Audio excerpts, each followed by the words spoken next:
Neste screencast vamos ver qual é a relação entre as áreas e as probabilidades na estatística inferencial. No screencast de introdução à estatística inferencial vimos estas duas propriedades das distribuições de probabilidade.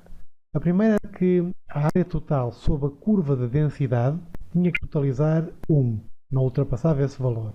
E todos e cada um dos pontos dessa curva deviam ter uma altura superior a 0. Por exemplo, aquele processo de fabrico cujas temperaturas eram controladas para variar entre os 0 e os 5 graus, e qualquer um desses valores eram possíveis, incluindo os fracionários, tinha a seguinte curva de densidade.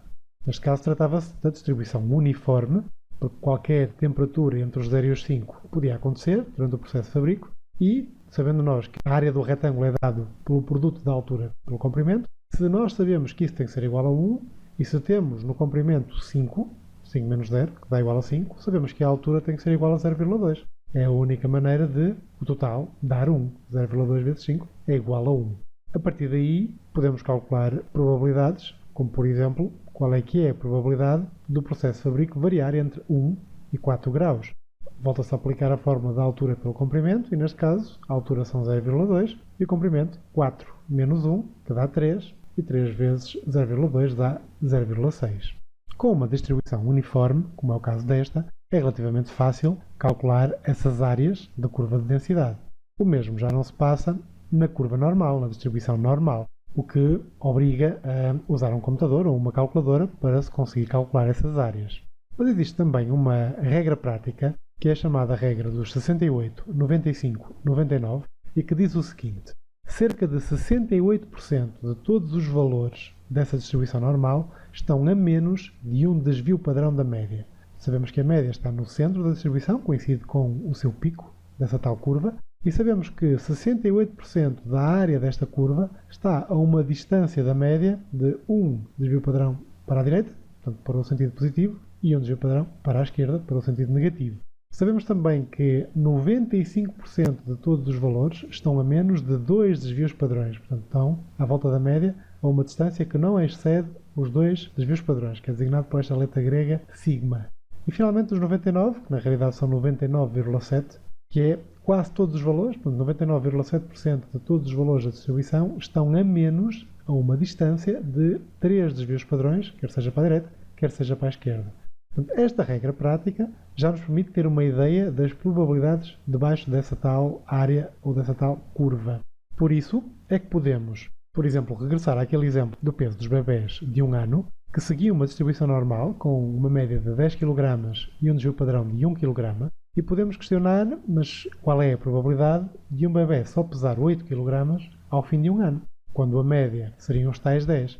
Seguindo aquela regra dos 68, 95 e 99, nós vemos que, se o desvio padrão é 1 kg, 8 kg está 2 desvios padrões abaixo da média, abaixo dos 10 kg.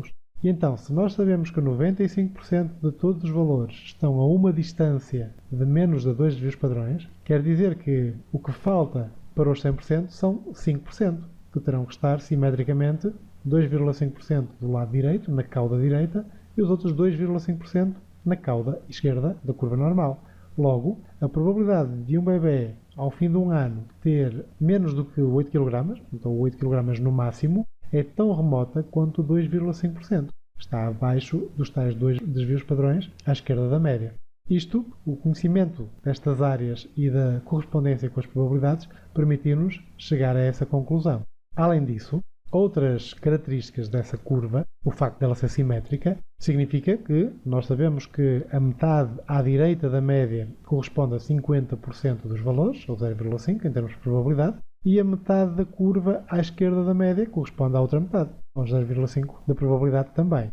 Seguindo esta mesma linha de raciocínio, se eu quiser saber qual é a probabilidade de um valor não chegar a x, portanto, da variável em causa, podem ser os pesos, as alturas, etc., não chegarem a um valor especificado x, é dado por esta área que está aqui assinalada a laranja e que há formas, através dos computadores ou das calculadoras, de calcular.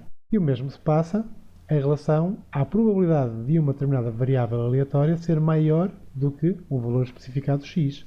Só que neste caso, apesar de ser a área a laranja na mesma, como os computadores dão a probabilidade até x, ou seja, à esquerda de x, aqui seria mais pertinente fazer esta conta de subtrair.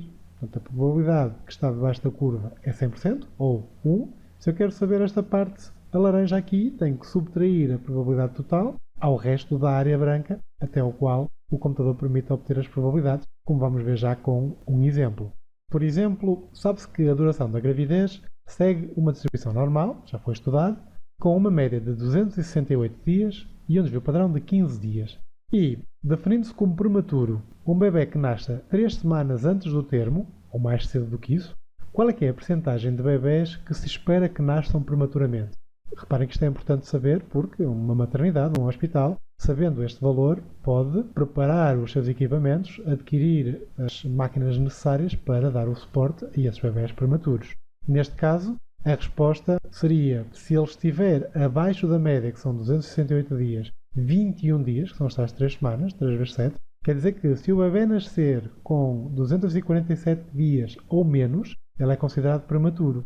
E, neste caso, o 21 é igual a 15, que é um desvio padrão, mais 6. Portanto, é igual a um desvio padrão mais 0,4, 1,4 desvios padrões. Portanto, o que se quer saber, na realidade, tendo em conta este esquema, é qual é a probabilidade de um bebê nascer com menos do que 247 dias, que é dada por esta área, a laranja.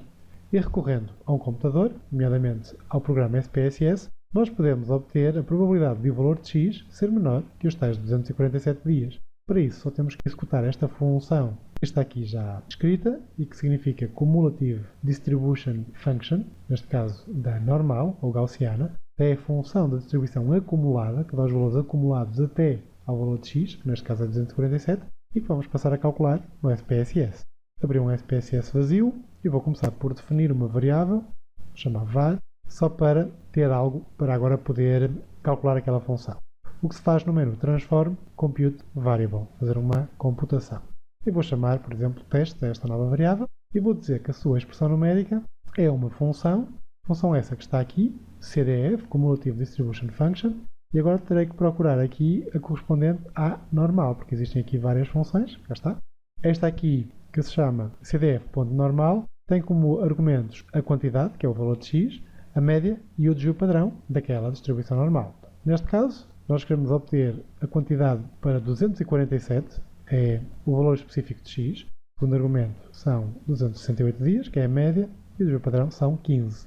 E ao executar, ele diz que a probabilidade acumulada do valor de x não chegar aos tais 247 é tão remota quanto 0,08, eu vou aumentar aqui uma casa decimal, para ter um pouco mais de precisão, 0,081.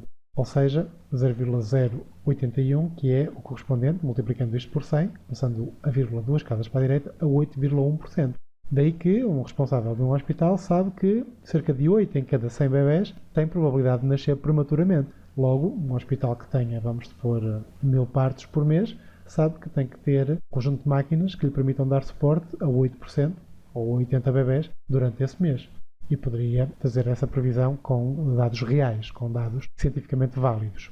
Vamos ver agora um outro exemplo, mas continuando com a distribuição normal da gravidez. Uma mulher alegou que deu à luz 308 dias depois de ter sido visitada pelo seu marido que estava na Marinha. Portanto, ele foi de licença à casa e voltou ao serviço. E que a questão é, qual é que é a probabilidade de uma gravidez durar assim tanto tempo, 308 dias ou mais?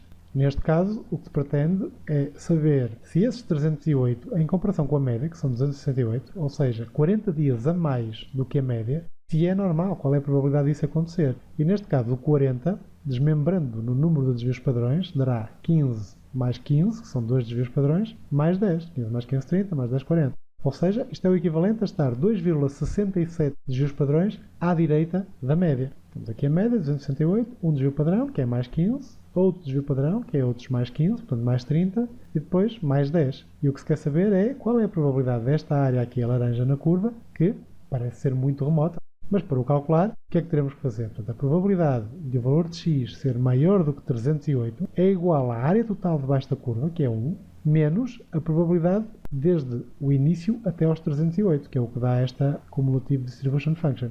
Dá o valor sempre desde o início, desde a esquerda de tudo, até ao valor em causa.